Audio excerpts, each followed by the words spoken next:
हमारा chapter 15 plant growth and development. ठीक है, पादप वृद्धि एवं परिवर्धन की बात हम लोग कर रहे हैं कि ये कैसे ग्रोथ करेंगे और डेवलपमेंट करेगा। तो इसके कारक की बात करें तो या तो एक आंतरिक कारक हो सकते हैं या तो फिर बाहरी। क्लियर है। अब हम लोग यहाँ पे बात करते हैं, जैसे यहाँ पे मैंने बताया ये बेसिक सा स्ट्रक्चर आपको भी पता होगा कि कोई सेल रहती है, सेल से क्या बनता है टिश्यू, और टिश्यू से क्या बनता है ऑर्गन। ठीक है, ऑर्गन से फिर पूरा पेड़ बन जाता है। इसमें प्लांट की बात करें तो इसमें ऑर्गन सिस्टम नहीं होते हैं। जैसे ये सेल है, सेल का जैसे जैसे आकार या आयतन बढ़ते चले जाएगा हम लोग बोल देंगे कि सेल की क्या हो रही है, ग्रोथ हो रही है। सेल की ग्रोथ को कैसे रिप्रेजेंट करेंगे हम लोग, एक सेल रहेंगी उसका आकार और जब आयतन बढ़ेगा तो हम लोग कह सकते हैं कि प्लांट की क्या हो रही है, ग्रोथ हो रही है। डेवलपमेंट की बात करें तो इसके लिए दो प्रोसेस हमारे पास में। पहले प्लांट ग्रोथ करेगा फिर डिफ्रेंशिएट करेगा। ग्रोथ और डिफ्रेंशिएट का मतलब क्या, देखो ग्रोथ कैसे किया, ये एक सेल से दो सेल बन गई, लेकिन जब दो सेल आपस में डिफ्यूज हो जाएंगी, ठीक है, डिफ्रेंशिएट कर जाएंगे ऐसे 2, 3 सेल, 4 सेल, 5 सेल, तो सेल से क्या बन जाएगा फिर ये बन जाएगा टिश्यू। क्लियर है। तो उसी को हम लोग क्या कहते हैं, डिफ्रेंशिएशन कहते हैं, विभेदन। क्लियर है यहाँ तक के। इसके बाद हम लोग यहाँ पे बात करते हैं, तो ये हम लोगों ने एक पेड़ बना लिया। पेड़ में सबसे ऊपर रूट होती है यानी जड़, सबसे ऊपर पत्ती होती क्या बात कर रहे हैं, है, नीचे जड़ होती है। मेरे डायग्राम में तो जड़ ऊपर है पत्ती नीचे है। का चले तो हम लोग बात करते हैं, ये लीफ यानी पत्ती और नीचे क्या है रूट यानी जड़, ये है स्टेम यानी तना। क्लियर है। तो ये सब वेजिटेटिव पार्ट होते हैं जिसको हम लोग कायिक भाग कहते हैं। क्लियर है। हम लोगों ने रिप्रोडक्टिव वाले जो रिप्रोडक्शन वाले है प्लांट रिप्रोडक्शन उसमें भी पढ़ा था हम लोगों ने, वेजिटेटिव प्रोपोगेशन या रिप्रोडक्शन। क्या होता है ये कि जड़ तना पत्ती से अगर हम लोग एक और प्लांट अगर बना सकते हैं तो उसको हम लोग वेजिटेटिव प्रोपोगेशन कहा था हम लोगों ने। क्लियर है। चलो तो इसके बाद हम लोग बात करते हैं, तो ये है सीड यानी कि बीज, ये है फ्लावर यानी ये तो पता ही होगा आपको, फूल। वैलेंटाइन डे आने वाला है तो फिर तो सबको पता होगा। और फ्लावर के अंदर ही जो है आपको क्या देखने को मिलेगा, फ्रूट यानी कि फल। तो आपने सुना ही होगा कि फल फ्रूट खाना चाहिए, जबकि दोनों एक ही चीज़ है, फल और फ्रूट। हिंदी में फल, इंग्लिश में फ्रूट। तो ये याद रखना, ये होते हैं रिप्रोडक्टिव पार्ट, यानी ये रिप्रोडक्शन करते हैं कौन, सीड, फ्लावर और फ्रूट। बाकी जो है लीफ यानी कि पत्ती, स्टेम यानी तना और रूट, ये कैसे होते हैं, वेजिटेटिव पार्ट होते हैं प्लांट के। इसके बाद हम लोग यहाँ पे बात करते हैं, तो प्लांट की बात करें ग्रोथ ऑफ प्लांट की, तो एक तो होता है वेजिटेटिव ग्रोथ और एक होती है रिप्रोडक्टिव ग्रोथ, क्योंकि दो पार्ट होते हैं इसके यहाँ, अभी हम लोगों ने देखा। तो अब हम लोग यहाँ पे बात करते हैं कायिक वृद्धि की बात करें तो बीज यहाँ पे अंकुरन करता है और यहाँ पे पुष्पन से पहले, ठीक है, पुष्पन से पहले जो होता है उसको हम लोग क्या कहते हैं, कायिक वृद्धि कहते हैं। यानी ऑर्गन ग्रो करेगा किस में, साइज में और नंबर में। इसके बाद कायिक अवस्था के पूर्ण होने के बाद क्या आती है, जनन अवस्था आती है। कायिक यानी हम लोग बात करते हैं इसको किशोर अवस्था, हम लोग मनुष्य में किशोर अवस्था कहते हैं, जब लड़का फिर धीरे धीरे या लड़की जो है किशोर अवस्था में रहता है, फिर उसके बाद जवान होता है, फिर उसको समझ में आने लगता है गर्लफ्रेंड क्या होती है, बॉयफ्रेंड क्या होता है, निब्बा निब्बी क्या होते हैं, तो वो जो है उसकी जनन अवस्था होती है, यानी जवानी की अवस्था। क्लियर है यहाँ तक के। चलो इसके बाद हम लोग बात करते हैं, इधर कुछ लिखा हुआ है, पौधे की सभी कोशिकाएं युग्मनज की संतति या वंशज होती है। सही बात है, क्योंकि कोई भी सेल या एनिमल है, मतलब सॉरी जो भी प्लांट या एनिमल है उसका निर्माण युग्मनज से ही होता है, जायगोट से। दो जायगोट आपस में मिलते हैं तभी तो संतति कोशिका बनती है, ये संतति ऑर्गेनिज्म बनता है। जो युग्मक है इसका जब परिवर्धन होगा तो क्या बनेगा, परिपक्व वृक्ष ये बन जाएगा, जिसको निषेचित अंडा हम लोग कहते हैं। इसके बाद हम लोग यहाँ पे बात करते हैं ग्रोथ की। तो ग्रोथ की बात करें, ग्रोथ यानी कि वृद्धि, तो हम लोग यहाँ पे बात करते हैं यहाँ पे permanent increase of plant in size. ठीक है।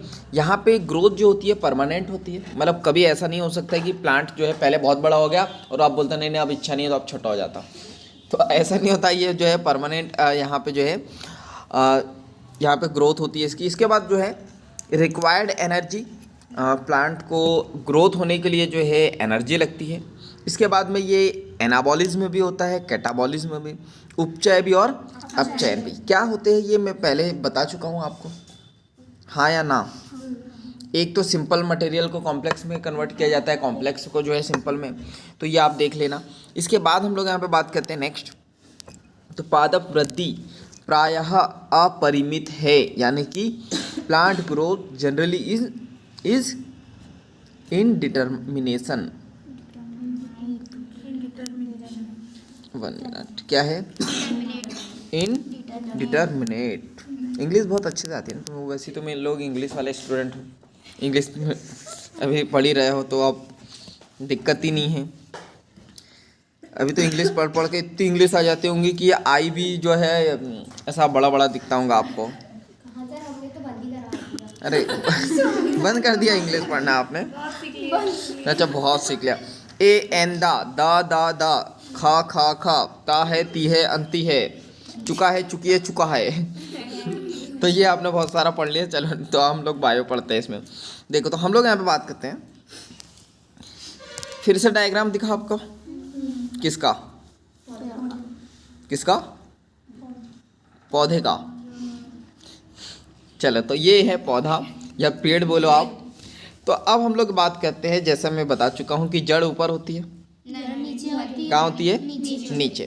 तो नीचे होती है, तो हम लोग बात करते हैं रूट एपिकल मेरिस्टेम। ठीक है, रूट जहाँ होती है यानी जो जड़ होता है, जड़ का जो सबसे नीचे वाला भाग होता है उसको हम लोग एपिकल कहते हैं। पढ़ा था हम लोगों ने सेल डिवीजन में, क्लियर है? तो इसको रूट एपिकल कहते हैं। रूट एपिकल का मतलब क्या होता है?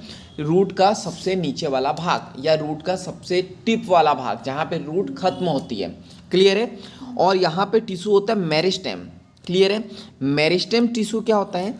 मेरिस्टेम टिश्यू वो होता है जहाँ पे ये कंटिन्यू जो है विभाजन करते रहता है, क्लियर है? लगातार विभाजित होते रहता है, ऐसे टिश्यू को मेरिस्टेम कहते हैं। तो ये याद रखना। इसके बाद हम लोग यहाँ पे बात करते हैं, आप ऊपर जाओगे तो बीच में आपको जो है एक क्या देखने को मिलेगा? वैस्कुलर कैम्बियम, क्लियर है? वैस्कुलर कैम्बियम की बात करें, ये याद रखना, वैस्कुलर का मतलब होता है संवहनी, और कैम्बियम क्या होता है आगे हम लोग पढ़ेंगे, जब जाइलम और फ्लोएम आपस में मिल के जो है ये कैम्बियम बनाते हैं, क्लियर है? तो ये जो है वैस्कुलर कैम्बियम। इसके बाद आपने ये पढ़ा होगा कॉर्क कैम्बियम। कॉर्क यानी क्या होता है? पतली झिल्ली बोल सकते हो आप, या नॉर्मल लैंग्वेज में आप बोल सकते हो छाल। देखिए पेड़ की आपने, तो ये पेड़ का जो आउटर वाला भाग होता है, जो हार्ड होता है, उसको हम लोग कॉर्क कह देते हैं, क्लियर है? तो ये कॉर्क कैम्बियम है। ये 2 चीज़ समझ में आ गई, 3 चीज़ देख चुके हैं, ठीक है? इसके बाद हम लोग यहाँ पे बात करते हैं सबसे ऊपर ये जो तना है, तने का जो सूट यानी क्या होता है? तना। और सूट का जो सबसे ऊपर वाला भाग है, टिप वाला भाग, उसको क्या कह देंगे? एपिकल। और याद रखना ये मेरिस्टेम यहाँ पे भी लिखा हुआ, और ये क्यों लिखा है? क्योंकि ये क्या तना और आगे बढ़ेगा, अभी बढ़ेगा, ये तो ग्रोथ करते रहेगा, तो जहाँ पे भी ग्रोथ होंगी वहाँ पे मेरिस्टेम टिश्यू होगा ही होगा। तो ये याद रखना, इसको हम लोग कहते हैं शूट एपिकल मेरिस्टेम या फिर प्रहो अग्रस्त विभजोतक, क्लियर है यहाँ तक के? तो अब हम लोग यहाँ पे बात करते हैं, यहाँ पे जो रूट एपिकल है, ठीक है? सो 1 मिनट, ये जो रूट एपिकल है और हमारे पास में शूट एपिकल मेरिस्टेम, इन दोनों को मिला के हम लोग कहते हैं प्राइमरी ग्रोथ, यानी कि प्राथमिक ग्रोथ। मतलब ये दोनों वृद्धि करेंगे ही करेंगे, क्लियर है यहाँ तक के? पेड़ नीचे भी जाएगा और मतलब जड़ गहरी भी जाएंगे नीचे और पेड़ ऊपर भी जाएगा, तो इसको प्राइमरी ग्रोथ कहते हैं। इसके बाद हम लोग बात करते हैं ये समानांतर दीर्घीकरण होता है, एलोंगेशन। एलोंगेशन का मतलब क्या होता है? एलोंगेशन का मतलब होता है फैलना। पेड़ जैसे जैसे ये काम करेंगे, ये पेड़ क्या होते चले जाएगा? फैलते चले जाएगा। ये अक्ष में यानी एक्सिस में, एक्सिस यानी कि सेंटर में, क्लियर है? इसके बाद हम लोग यहाँ पे बात कर लेते हैं, तो यहाँ पे कॉर्क कैम्बियम आपने देखा, वैस्कुलर कैम्बियम देखा, इन दोनों का हम लोग कहते हैं लैटरल मेरिस्टेम। लैटरल का मतलब होता है साइड में, क्लियर है। तो ये जैसे जैसे ये काम करेंगे, कौन से, रूट एपिकल, शूट एपिकल, ये ग्रोथ करेगा तो पेड़ साइड से भी बढ़ेगा। तो जैसे साइड से बढ़ेगा तो उसको कहते हैं लेटरल मेरिस्टेम। क्लियर है। तो ये जीवन में बाद में प्रकट होता है, ये जीवन में बाद में प्रकट होता है, यानी कि पहले तो जड़ तना ही बढ़ेगा, उसके बाद में ये क्या होता है, बढ़ते चले जाता है। तो ये मोस्ट इंपॉर्टेंट याद रखना है, ये आपको क्वेश्चन आ सकते हैं। अगर पेड़ ऊंचा कब होगा, जब प्राइमरी ग्रोथ होंगी, ठीक है। और पेड़ चौड़ा कब होगा, जब लेटरल मेरिस्टेमेटिक काम करेगा। और पेड़ कैसे होंगे, ये चौड़ाई में बढ़ाने का काम करते हैं। ये क्वेश्चन आते हैं ऐसे, तो ये याद रखना। ये पीएनएसटी वगैरह में क्वेश्चन आते हैं, पेड़ जब चौड़ा होता है तो किस वजह से, तो याद रखना लेटरल मेरिस्टेम की वजह से। और जब ये लेटरल मेरिस्टेम काम करता है, पेड़ चौड़ा होता है, तो इसको हम लोग कहते हैं सेकेंडरी ग्रोथ, यानी कि द्वितीयक वृद्धि। क्लियर है यहाँ तक के? चलो, इतनी चीज़ें समझ में आ गई। अब थोड़ी थ्योरी है तो इसको देख लेते हैं हम लोग कि यहाँ पे जीवन भर, 1 मिनट, देखो, जीवन भर असीमित वृद्धि की क्षमता होती है, ठीक है, जिसके कारण जो विभजोतक टिश्यू है, ऊतक है, कौन सा, मेरिस्टेमेटिक टिश्यू, इसको क्षमता होती है कि ये विभाजन भी कर सकता है और निरंतरता कर सकता है, यानी कि लगातार वृद्धि कर सकता है। इसके बाद हम लोग यहाँ पे बात करते हैं, तो मेरिस्टेमेटिक टिश्यू के उत्पाद की बात करते हैं, तो ये जल्द विभाजन क्षमता खो देता है और ऐसी कोशिका को हम लोग जो है पादप शरीर की रचना होती है। क्लियर है। यानी कि इसके उत्पाद की बात करें तो जल्द विभाजन क्षमता खो देता है, ये कंटिन्यू विभाजन करता है फिर क्षमता खो देता है, और जब ये खो देगा तो ऐसी ही कोशिका के कारण क्या होगा, पादप शरीर की रचना होगी। क्लियर है यहाँ तक के? इसके बाद में बात करते हैं मेरिस्टेमेटिक टिश्यू के क्रियात्मकता के बारे में। तो पौधे के शरीर में ये जो है सदैव नई कोशिका को जोड़ते रहता है, क्योंकि यह हमेशा विभाजित होते रहता है। इसके बाद वृद्धि का खुला स्वरूप कहा जाता है इसे, मतलब वृद्धि तभी होगी जब मेरिस्टेमेटिक टिश्यू काम करेगा। क्लियर है यहाँ तक के? चलो नेक्स्ट देखते हैं हम लोग। तो वृद्धि माप योग्य है, वृद्धि माप योग्य है मतलब वृद्धि होंगी तो हम उसको माप सकते हैं, यानी कि नाप सकते हैं, ठीक है, मेजरेबल है। तो कोशिकीय स्तर जो होता है, जीवद्रव्य मात्रा में वृद्धि होती है। कोशिकीय स्तर की बात करूँ, जब भी कोशिका को हम लोग चेक करेंगे तो अगर ग्रोथ हो रही है तो कोशिका द्रव्य में भी क्या होंगी, वृद्धि होंगी, या जीवद्रव्य की मात्रा में भी वृद्धि होंगी। इसको मापना कठिन है, लेकिन दूसरी मात्राओं को मापा जा सकता है, मतलब जीवद्रव्य को नहीं नाप सकते लेकिन दूसरी चीज़ों को हम लोग नाप सकते हैं। इसके बाद हम लोग बात करते हैं, तो यहाँ पे कैसे मेजर करेंगे, तो कोशिकाओं की संख्या से, कोशिका अगर 1 से 2 हो रही है तो वो हम लोग चेक कर लेंगे। इसके बाद लंबाई, क्षेत्रफल और आयतन से, शुष्क भार से, शुष्क भार यानी कि ड्राई वेट, सूखा हुआ वेट, और ताजी भार वृद्धि, इंक्रीज ऑफ फ्रेश वेट, यानी कि ताजी भार वृद्धि, यानी ताजी का मतलब पानी डालकर तुरंत में कितना हुआ, ठीक है। चलो इसके बाद हम लोग बात करते हैं नेक्स्ट, मक्के, तरबूज। मक्के तो खाए आपने, देखे भी है, मक्के के बड़े भी खाए होंगे आपने, मक्के के लड्डू भी खाए होंगे आपने, नहीं खाए तो फिर देखो। मूल शिखाग्र विभजोतक, इसका मतलब क्या हुआ, रूट एपिकल मेरिस्टेमेटिक, ठीक है, पढ़ा था। ये प्रति घंटे 750, 17 अच्छा 17 है, 17,500 या अधिक नई कोशिका पैदा करते हैं, और इसकी वृद्धि जब होती है तो कोशिका की संख्या भी बढ़ती है, ठीक है। तरबूज की बात करें तो कोशिकाओं के आकार में वृद्धि होती है और 3500 गुना, 3500 कितना है, 35,000 है। फिजिक्स वाले स्टूडेंट देखना, इंग्लिश फेल हो गई कहीं फिजिक्स फेल नहीं हो जाए तुम्हारी। 3,50,000 गुना वृद्धि करते हैं, और ये कोशिका के आकार में जो है वृद्धि करते हैं, तो हम लोग चेक कर सकते हैं, ठीक है। इसके बाद बात करते हैं पराग नली की वृद्धि, तो ये लंबाई में बढ़त होती है इससे। जब भी पराग नली की वृद्धि होंगी तो कैसे होंगी, ये लंबाई में, क्योंकि पराग नली तो ऐसी लंबी होती है ना, ऐसी लंबी होती है, तो ये जैसे जैसे बढ़ती जाएंगी इसकी लंबाई क्या होती चली जाएंगी, बढ़ती चली जाएंगी, तो हम लोग नाप लेंगे। इसके बाद पृष्ठाधार पत्ती की वृद्धि, तो हम लोग यहाँ पे बात करते हैं पृष्ठाधार पत्ती की जब वृद्धि होंगी, इसका एग्जाम्पल, ये पृष्ठीय क्षेत्र की बढ़त से मापा जा सकता है, जैसे सरफेस एरिया, पत्ती पहले छोटी सी रहेंगी फिर क्या होती चली जाएंगी, बढ़ती चली जाएंगी, तो हम लोग नाप लेंगे। इसका एग्जाम्पल है विक्टोरिया रेजिया।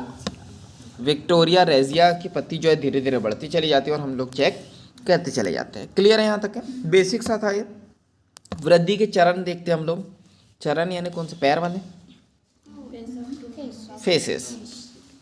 फेसेस भी दो प्रकार के होते हैं, एक तो तुम्हारा ब्यूटीफुल वाला फेस और दूसरा फेस नहीं तो तुम्हारा मतलब अच्छा फेस नहीं है मतलब। हाँ अब कुछ लोग बोला मैंने तो इतनी फेरम लवली लगाई, मेरा फेस अच्छा नहीं है।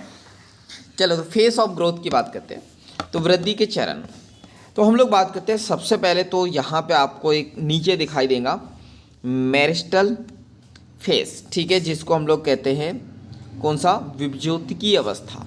क्लियर है? तो यहाँ पे क्या होता है, इसको मेरिस्टल फेस कहते हैं या हम लोग बात करते हैं विभज्योतिकीय अवस्था। तो यहाँ पे रूट अपेक्स और शूट अपेक्स क्या होता है? विभाजित होता है। क्लियर है? समझ में आया?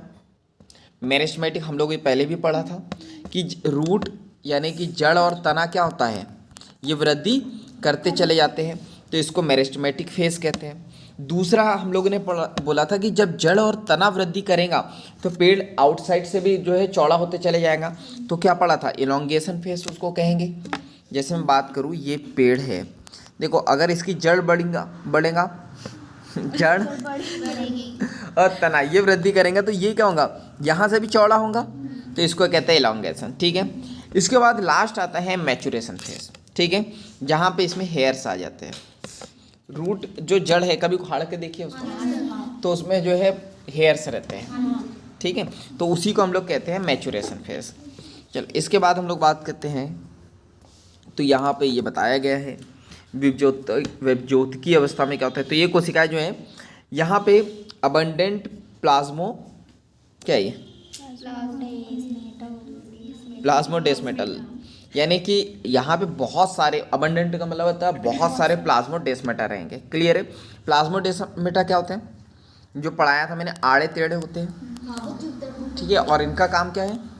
कोशिका द्रव्य को एक कोशिका से दूसरी कोशिका में ले जाने का। ठीक है, इसके बाद रिच प्रोटोप्लाज्म। प्रोटोप्लाज्म में क्या होता है?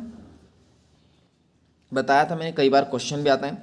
न्यूक्लियोप्लाज्म प्लस साइटोप्लाज्म को मिला के हम लोग क्या कहते हैं? प्रोटोप्लाज्म, यानी कोशिका द्रव्य, सॉरी प्लाज्मा द्रव्य। हाँ, प्लाज्मा द्रव्य कह सकते हैं उसको, या तो कोशिका द्रव्य कह सकते हैं, और केंद्रक द्रव्य, इन दोनों को मिला के क्या कहेंगे? प्रोटोप्लाज्म। इसके बाद लार्ज न्यूक्लियाई होगा, यानी कि बड़ा केंद्रक होगा इसके पास में। और इसके बाद थिन प्राइमरी सेल वॉल, यानी कि जो प्राइमरी सेल, जो सेल वॉल है यानी कोशिका भित्ति है, तो थिन यानी कैसी होंगी? पतली होंगी। क्लियर है यहाँ तक के? चलो इसके बाद नेक्स्ट देखते हैं, तो दीर्घीकरण चरण की बात करते हैं। देखो यहाँ पे ये जो कौन सा फेज बताया आपको, ये मैंने बताया कौन सा वाला? मेरिस्टेमेटिक। क्लियर है कि क्या क्या होता है, कैसे कैसे होता है। इसके बाद हम लोग बात करते हैं दीर्घीकरण की। तो दीर्घीकरण की बात करते हैं हम लोग। तो देखो दीर्घीकरण में आपको क्या देखने को मिल रहा है यहाँ पे? एक तो न्यू सेल वॉल डिपॉजिट होते चली जाएंगी, यानी जुड़ते चली जाएंगी। इन लार्ज सेल यानी कि बड़ी सेल, लार्ज वैक्यूल्स देखने को मिलेगा, और क्या देखने को मिलेगा? एक न्यूक्लियस। ठीक है, और दीर्घीकरण में सिर्फ एक ये होगा कि न्यू सेल वॉल जुड़ते चली जाएंगे, मतलब एक ये है न्यू सेल वॉल जुड़ते चली जाएंगी। तो जैसे जैसे जुड़ते अच्छा ऐसा देखा है क्या कहीं आपने? ऐसा पेड़ देखा है? पेड़ नहीं, मतलब पेड़ को काटोगे तो ऐसा दिखाई देगा, जिसको डूंड आप कहते हैं हमारी, हाँ मतलब हमारी लैंग्वेज में तो, इधर जो बैतुल वाली लैंग्वेज वहाँ यहाँ तो ढूंढी कहते हैं। क्लियर है? और कुछ कहते हैं क्या? तो यही कहते हैं, जब लकड़ी को आप काटोगे, और छोटी नहीं बड़ी लकड़ी की बात करते हैं, पेड़ को जब काटोगे तो आपको ऐसी आपको दिखने को मिलेगा। तो ये क्या होता है, लाइनें वो आगे देखेंगे, लेकिन आप जब पेड़ को ऐसे देखोगे, जैसे जैसे ये लाइनें पड़ती चली जाती है, ये क्या बोला जा रहा है? न्यू सेल वॉल क्या हो जाती है? डिपॉजिट होते चली जाती है। तो जैसे जैसे न्यू सेल वॉल बनते चली जाएंगी, पेड़ भी उतना हार्ड होते चले जाएगा और उतना ही चौड़ा होते चले जाएगा। क्लियर है यहाँ तक के? चलो नेक्स्ट। अच्छा हो गया मैं इस पर पढ़ा रहा हूँ, अगर वाइट बोर्ड पढ़ाता मेरी कितनी इंक खराब हो जाती। चलो नेक्स्ट देखते हैं हम लोग, परिपक्वता चरण यानी कि मैचुरेशन फेज। तो भित्ति की मोटाई एवं राजधानी यहाँ पे चरम लेवल पर होती है। चरम लेवल पे है ना, चरम अंतिम स्ट्रीम लेवल जिसको हम लोग कहते हैं कि अब तो अंत हो गया, कि होते ना इसके गुस्से का अब ये चरम लेवल पे है इसका गुस्सा, यानी अब तो ये किसी का मर्डर ही कर देंगे। तो भित्ति की मोटाई मतलब बढ़ते चली जाती है और राजधानी चरम लेवल पे होती है, यानी कि बहुत सारा वहाँ पे राजधानी, आपको पता है ना राजधानी वैक्यूल्स एक सेल में मतलब कितना स्थान घेरती है, 90% स्थान ये घेर लेती है एक कोशिका में, तो वो उसका चरम लेवल होता है, अंत। क्लियर है? चलो नेक्स्ट देखते हैं। तो यहाँ पे तीनों फेस हो गए। इसके बाद बात करते हैं वृद्धि दर यानी कि ग्रोथ रेट। तो ग्रोथ रेट की बात करते हैं तो इसमें क्या क्या होगा, सेल डिवाइड करेंगी, सेल इनलार्जमेंट यानी कि सेल बड़ी होंगी, फैलेंगी, और सेल क्या करेंगी, डिफ्रेंशिएट करेंगी। ठीक है, तो ये दो तरीके से, ये याद रखना मोस्ट इंपॉर्टेंट, यहाँ से क्वेश्चन आता है। एरिथमेटिक ग्रोथ और एक कौन सी होती है, जियोमेट्रिक ग्रोथ, यानी कि अंक गणितीय वृद्धि, और दूसरी क्या होती है, ज्यामितीय वृद्धि। तो ये आ गई हमारी गणित। तो हम लोग यहाँ पे बात करते हैं, ये देखो यहाँ पे ये हमारी पेरेंट सेल है या नहीं है, दिख गई, ये है पेरेंट सेल। अब यहाँ पे ये करेगा समसूत्री विभाजन। जब भी समसूत्री विभाजन होगा तो आपको पता है क्या होता है, एक कोशिका से दो कोशिका बनती है। ठीक है, वन डॉटर सेल यहाँ पे डिवाइड हो जाएंगी, और यहाँ पे हम लोग बात करते हैं अब ये कंटिन्यू डिवीज़न होते रहेगा। अब ये देखो एक जो नई सेल बनी है ना, ये फिर डिवाइड करेंगे, तो फिर क्या बना लेंगे, एक से दो सेल बनेंगी। तो एक तो पेरेंटल सेल, क्योंकि एक जनरेशन से दूसरी जनरेशन में 50% कैरेक्टर जाते हैं। फिर यहाँ पे बात करते हैं ये एक से दो बनेंगे, तो ये जो मैंने डार्क किया हुआ है, तो यहाँ पे एक ये डार्क वाली सेल, एक लाइट वाली, और एक लाइट वाली सेल जब एक से दो बनाएंगे तो फिर तो दोनों लाइट ही बनेंगी, और ये इस तरह से ग्रोथ होते रहेंगे। समझ में आया? तो अब हम लोग यहाँ पे बात करते हैं, यहाँ पे ये विभेदित और परिपक्व हो रही है, जो दूसरी सेल है ये क्या हो रही है, विभेदित और परिपक्व, और यहाँ पे अब ये डिवाइड नहीं होंगे। क्लियर है? यहाँ पे ये एक कोशिका जो है आपको कभी डिवाइड होते नहीं दिखाई देंगे। एक कोशिका दिख रही है आपको कि दूसरी कोशिका तो डिवाइड हो रही है, लेकिन पहली कोशिका डिवाइड नहीं हो रही है। क्लियर है? तो यहाँ पे उदाहरण दीर्घीकृत मूल यानी एलोंगेटेड रूट, यानी कि मैं बात करता हूँ एलोंगेटेड रूट का मतलब क्या है, रूट कंटिन्यू वृद्धि करती है। क्लियर है? तो एक सेल तो कंटिन्यू वृद्धि करती है और एक क्या होती है, वृद्धि नहीं करती है, जिसकी वजह से जो जड़ है वो कठोर होते चली जाती है, मजबूत होते चली जाती है। क्लियर है यहाँ तक के? हाँ, इसमें डॉटर सेल लिखा है, मतलब पेरेंट सेल से, तो इसमें क्या वो मतलब सन सेल नहीं होती? कैसा? इसमें वो अपना मतलब पेरेंट सेल से डॉटर सेल बनी। हाँ। इसमें क्या वो सन नहीं होती, मतलब लड़की? अरे हाँ, ये सेल डिवीजन में मैंने बताया था, ये डॉटर का मतलब लड़की नहीं है। ठीक है ना, मतलब हम लोग भी पैदा होते ही, हम लोग गूगल से डाउनलोड नहीं होते, मतलब ये है ना, मतलब पूरे सेल डिवीजन में मैंने भी जब पढ़ा था तो ये डॉटर सेल इसको कहते हैं ऐसे, मतलब डॉटर का मतलब ये नहीं होता, पुत्री कोशिका नहीं होता यहाँ पे। ठीक है, डॉटर सेल का मतलब संतति कोशिका ही होता है, कि मतलब नई कोशिका का क्या हो रहा है, निर्माण हो रहा है। क्लियर है? चलो नेक्स्ट देखते हैं हम लोग। तो यहाँ पे हम लोग बात करते हैं, एक फॉर्मूला दिया हुआ है आपको, ये याद रखना है। क्या लिख दिया हुआ है, LT = L0 और RT। तो यहाँ पे आपको याद रखना है, इसका मतलब क्या है LT का, तो यहाँ पे टाइम है, T का मतलब क्या है, टाइम, टाइम के यहाँ पे किसके समय की बात की जा रही है, किसकी लंबाई की। यहाँ पे हम लोग बात करते हैं टाइम 0 के समय लंबाई, यानी कि मैं बात कर रहा हूँ यहाँ पे भी टाइम की बात की जा रही है, लेकिन टाइम कैसा है, यहाँ पे 0 है। यहाँ पे R का मतलब है वृद्धि दर, दीर्घीकरण प्रति इकाई समय, यानी कि जो दीर्घीकरण हो रहा है, यानी कि जो फैल रहा है वो प्रति इकाई समय, यानी एक समय में कितना वो फैल रहा है। क्लियर है? इसके बाद हम लोग यहाँ पे बात करते हैं, एक आपको ग्राफ दिया गया है हाइट ऑफ द प्लांट और टाइम, कि कितने टाइम में कितनी उसकी हाइट बढ़ रही है। क्लियर है? इसको हम लोग कहते हैं लीनियर कर्व, यानी रेखी वक्र। क्लियर है यहाँ तक के? अरे हाँ या ना? ठीक है, चलो इसके बाद बात करते हैं कांस्टेंट लीनियर ग्रोथ, इसको हम लोग कहते हैं। कांस्टेंट का मतलब नियत रेखी वृद्धि, ये कि ये कंटिन्यू जैसे जैसे टाइम बीतते चले जाएगा, प्लांट की हाइट भी बढ़ती चली जाएगी। इसके बाद हम लोग यहाँ पे बात करते हैं जियोमेट्रिक ग्रोथ। ठीक है, अभी कौन सी पढ़ी हम लोगों ने? ये वाली, ये तीर यहाँ लगा था ना, तो हम लोग बात करते हैं अभी कौन सी पढ़ी? Arithmetic growth. ठीक है, जहाँ पे प्लांट ग्रोथ करता है। इसके बाद हम लोग यहाँ पे बात करते हैं जियोमेट्रिक ग्रोथ। ठीक है, तो जियोमेट्रिक ग्रोथ की बात करते हैं तो हम लोग यहाँ पे बात करते हैं। सो 1 मिनट, देखो जियोमेट्रिक ग्रोथ की बात करें तो यहाँ पे micro organism of synthetic medium, जो माइक्रो ऑर्गेनिज्म को लेके हम लोग जो है सिंथेटिक का मतलब एक मीडियम बनाते हैं, तो वहाँ पे हम लोग चेक करते हैं। देखो तो यहाँ पे क्या हुआ, यहाँ पे भी देखो समसूत्री विभाजन हुआ, ये पेरेंटल सेल 1 से 2 बनी, 2 से 4 बनी, 2 से, ये मतलब जैसे कंटिन्यू डिवीजन होता है वैसे ही हो रहा है। तो यहाँ इसको क्या कहेंगे हम लोग? Plant development. यहाँ पे जायगोट बनेगा और जायगोट से क्या बन जाएगा? एम्ब्रियो बन जाएगा। इसके बाद बात करते हैं तो यह याद रखना, एम्ब्रियो दोनों में बनेगा, ज्यामित्रिक वृद्धि होंगी तब भी और अंकगणित वृद्धि होंगी तब भी। इसके बाद हम लोग यहाँ पे बात करते हैं तो यहाँ पे हम लोग देखते हैं, यहाँ पे ग्रोथ बताई गई है, तो ये हमें कर्व दिया है। ठीक है, तो यहाँ पे साइज या वेट ऑफ द ऑर्गेनिज्म, जो ऑर्गेनिज्म है उसका साइज क्या है या वेट कितना है, और इधर टाइम कितना लग रहा है। क्लियर है? अब ये जो मैं ग्राफ बताने की कोशिश कर रहा हूँ, मैं ये पहले भी पढ़ा चुका हूँ आपको, ये मैंने पढ़ाया था बायोटेक्नोलॉजी में। क्लियर है? तो ये याद रखना है, यहाँ पे प्लांट कैसे ग्रोथ करेंगे, तो ये आपने कर्व देखा। क्लियर है? तो ये याद रखना, सबसे स्टार्टिंग फेज कौन सा होता है? लैग फेज, जिसको प्रारंभिक वृद्धि कहते हैं। ये बहुत धीमी होंगी, यानी प्लांट शुरुआती दौर में बहुत धीमी गति से वृद्धि करेगा, लेकिन इसके बाद आता है एक्सपोनेंशियल फेज। क्लियर है? या इसको कहते हैं लॉग फेज। क्लियर है यहाँ तक के? क्या कहते हैं इसको? Log phase.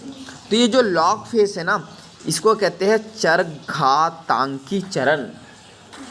हाँ, तो ये तीव्र गति से जो है वृद्धि करता है ना, बहुत स्पीड से जो है वृद्धि करता है। ये मोस्ट इंपॉर्टेंट आपको याद रखना है। कई बार क्वेश्चन आया है कि सबसे ज़्यादा वृद्धि कौन से फेस में होती है, तो कौन से? एक्सपोनेंशियल ग्रोथ में। इसके बाद तीसरा जो फेस आता है वो आता है स्टेशनरी फेस। क्लियर है? स्टेशनरी फेस वो होता है जहाँ पे स्थिर चरण की ओर ये बढ़ता है। स्थिर चरण का मतलब क्या होता है? स्टेशनरी का मतलब अब इंसान या पेड़ यहाँ पे जो है रुक जाता है, अब ग्रोथ नहीं करता है। ठीक है, क्यों नहीं करता है? आप हमारे इसमें भी देख सकते हो, हम लोग जो है बचपन में बढ़ते हैं और जवानी में थोड़ा बहुत बढ़ते हैं। एक बार एक स्टेज आने के बाद में 45 या 40 उम्र के बाद या 35 के ही लगभग या 30+ ही जो है उतना नहीं बढ़ता है इंसान। क्लियर है? तो अब हम लोग यहाँ पे बात करते हैं, उसके बाद क्या आता है? जीर्णता यानी कि बुढ़ापा। तो अब क्या बढ़ेगा या घटेगा? तो यहाँ पे बहुत धीमी जो है गति होती है। यहाँ पे सीमित पोषण आपूर्ति, यानी कि स्टेशनरी फेस में जो है खाना नहीं मिलता है पेड़ को उतने अच्छे तरीके से, इसलिए वो वहीं पे रुक जाता है और आगे नहीं बढ़ता है। क्लियर है? तो याद रखना, सबसे धीमी जो है गति से कहाँ बढ़ता है? ये लैग फेज। सबसे ज़्यादा तीव्र गति से एक्सपोनेंशियल फेज। स्टेशनरी फेज में तो ग्रोथ ही रुक जाती है। क्लियर है? अब इसको कौन सा कर्व कहते हैं, ये मोस्ट इंपॉर्टेंट आपको याद रखना। इसको कहते हैं सिग्मॉइड कर्व। क्लियर है? Most important. या कहते हैं एस कर्व या कहते हैं जे शेप। क्लियर है? सिग्मॉइड कर्व या क्या कहूँगे? एस कर्व, या इसको कहूँगे जे शेप। ठीक है, ये जीवित प्राणियों की विशिष्टता होती है ये, और स्वाभाविक पर्यावरण है ये, मतलब कि ये स्वाभाविक है, यहाँ पे हम कुछ नहीं कर सकते, ये पर्यावरण ही करता है कि पेड़ पहले छोटा रहेगा, फिर बड़ा होगा, फिर बहुत बड़ा होगा, फिर एक समय आएगा जहाँ ग्रोथ रुक जाएंगी। आप अपने स्कूल में के पास पेड़ देख सकते हो, या अपने गांव में आप पेड़ देखोगे तो एक समय तो आप देख रहे थे कि वो बढ़ रहा था, लेकिन ऐसा नहीं होगा कि वो हर साल बढ़ रहा है, अब एक समय के बाद रुक जाता है वो। क्लियर है? चलो इसके बाद हम लोग बात करते हैं, तो यहाँ पे ये जो है कुछ दिया हुआ है हमें, तो एक्सपोनेंशियल ग्रोथ की बात करते हैं, तो फॉर्मूला क्या हो जाएगा? W1 W0 ERT। क्लियर है? तो ये फॉर्मूला आपको याद रखना है, W1 W0 ERT। तो इसमें देख लेते हैं क्या क्या मतलब है। तो W1 का मतलब क्या है? अंतिम आकार। क्लियर है? यहाँ पे भार, ऊंचाई और संख्या आदि, यानी अंतिम का मतलब लास्ट, अब उससे ज़्यादा ये नहीं होगा। W0 का मतलब प्रथम आकार, यानी प्रारंभिक समय में, यानी जब प्लांट बढ़ रहा था उस समय उसका क्या आकार था। R यानी वृद्धि दर, किस समय वो कितना बढ़ रहा है। T यानी समय में वृद्धि, कितने समय में वृद्धि कर रहा है। और E का मतलब स्वाभाविक लघुगाणिक का आधार, यानी कि यहाँ पे नेचुरल जो है लॉगरिथमस। इसका मतलब क्या है? स्वाभाविक का मतलब कि ई आप इसको कोई कुछ भी चेंज नहीं कर सकते हो, ये स्वाभाविक यानी नेचुरल होगा तो होगा ही होगा, जब इसको बढ़ना है तभी बढ़ेगा। आप ये नहीं कह सकते कि एक साल में ही हमारा पेड़ बहुत बड़ा हो जाना चाहिए, तो ऐसा बिल्कुल नहीं हो सकता, ये स्वाभाविक तरीके से ही होगा। क्लियर है यहाँ तक है? आर की बात करते हैं तो सापेक्ष वृद्धि दर यानी रिलेटिव ग्रोथ रेट। रिलेटिव का मतलब कोई और चीज़ बढ़ रही है क्या? क्या होता है रिलेटिव का मतलब? बताओ क्या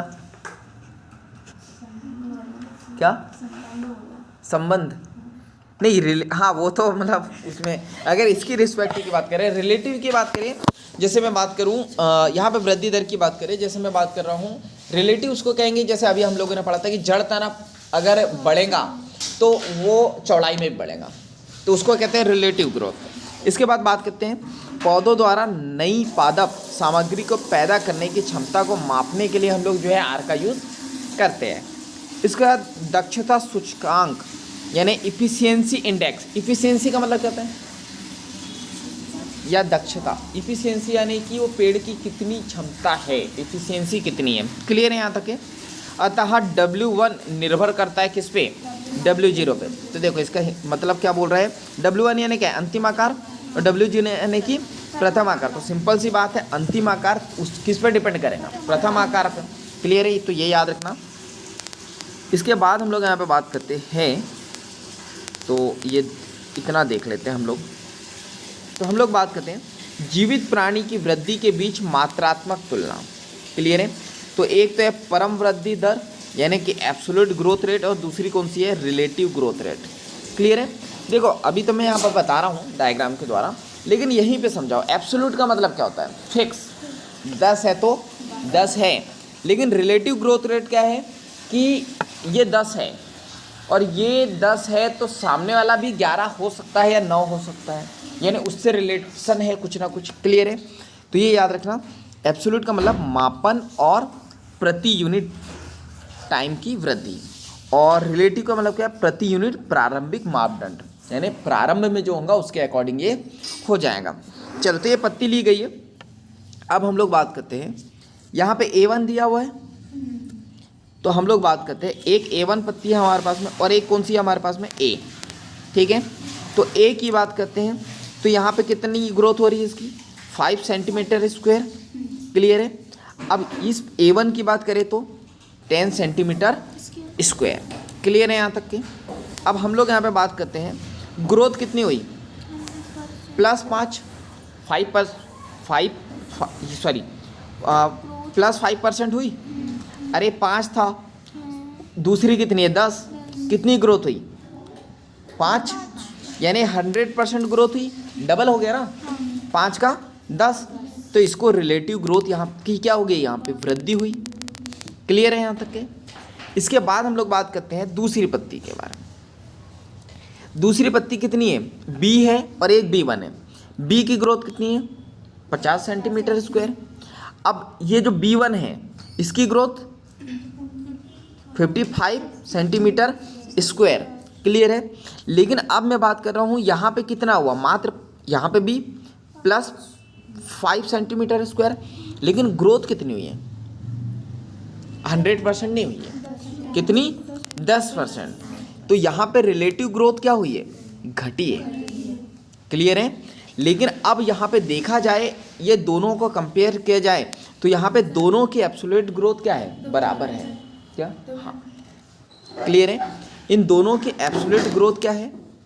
बराबर है। क्यों बराबर है? क्योंकि इसमें भी 5 की वृद्धि हुई और इसमें भी 5 की वृद्धि, लेकिन इसमें 100% ग्रोथ हुई और इसमें मात्र 10%। लेकिन अगर आप कंपेयर करके देखोगे तो दोनों में एब्सोल्यूट रेट क्या होगा? बराबर होगा, क्योंकि इसमें भी 5 की वृद्धि हुई और इसमें भी 5 की। तो आपको समझ में आ गया कि एब्सोल्यूट और ग्रोथ का मतलब क्या होता है? एब्सोल्यूट का मतलब यहाँ पे नंबर्स में कितनी वृद्धि हुई। क्लियर है? और यहाँ पे हम लोग बात करते हैं रिलेटिव ग्रोथ की बात करते हैं, तो यहाँ पे परसेंटेज की बात हम लोग कर लेते हैं। क्लियर है यहाँ तक के? चलो तो बाकी हम लोग देखते हैं नेक्स्ट। तो नेक्स्ट टॉपिक हमारा है वृद्धि के लिए दशा, यानी कंडीशंस क्या क्या होनी चाहिए ग्रोथ के लिए। अगर प्लांट को ग्रोथ करना है तो टेम्परेचर कितना होना चाहिए, मेटाबॉलिज्म वगैरह बहुत सारी चीज़ें, तो ये हम लोग देखेंगे नेक्स्ट क्लास में। क्लियर है? चलो तो आज के लिए इतना ही, थैंक यू। कौन सा? ये वाला? हाँ सर। देखो इसको ऐसे समझो, हम लोग बात कर रहे हैं, यहाँ पे एक ये पत्ती है ए वाली और एक है A1। तो यहाँ पे देखो ये जो A है ये कितनी वृद्धि हुई है इसमें? 5 सेंटीमीटर स्क्वायर। A2 कितनी है? 10। तो ये A से कितनी ज़्यादा बड़ी है? 5 ही बड़ी है। A कितनी है? 5 सेंटीमीटर। A1 कितनी है? 10 सेंटीमीटर। तो 5 का 10 हो गया। लेकिन कितनी संख्या की बात करूँ तो कितने बड़े? 5। ये 5 हो गया यहाँ पे प्लस 5 सेंटीमीटर। लेकिन कितने परसेंट ग्रोथ हो गई? 100%। 5 का तो 10 यानी डबल हो गया ना। तो यहाँ पे रिलेटिव ग्रोथ क्या हो गई? बड़ी ना, डबल हुआ, यानी तो बहुत ज़्यादा ग्रोथ हो गई। लेकिन हम लोग बात कर रहे हैं दूसरी की बात। यहाँ पे B है, कितनी है? 50 सेंटीमीटर स्क्वायर।